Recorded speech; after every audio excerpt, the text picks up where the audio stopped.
Hello hello guys, सबैलाई good morning. So happy Maghe Sankranti, Makar Sankranti एकदमै हो।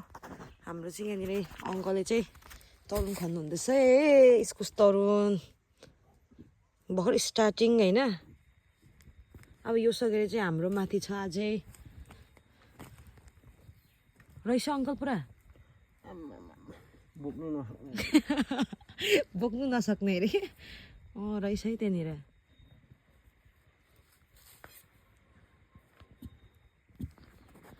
यहाँ चाहिँ अङ्कलले रोप्नु भएको एकदम कोपी। यहाँ कोपीको बिउ रहेछ, अर्डर गर्दा हुने रहेछ गाइज।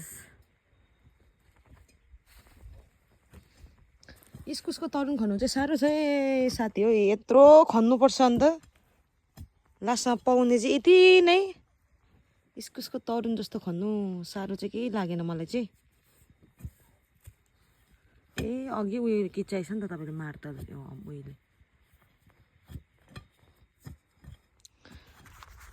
सो हाम्रो चाहिँ सङ्क्रान्ति यस्तै बित्दैछ, तपाईँहरूको के कस्तो बित्दैछ होइन, कमेन्ट गर्नु होला यसो।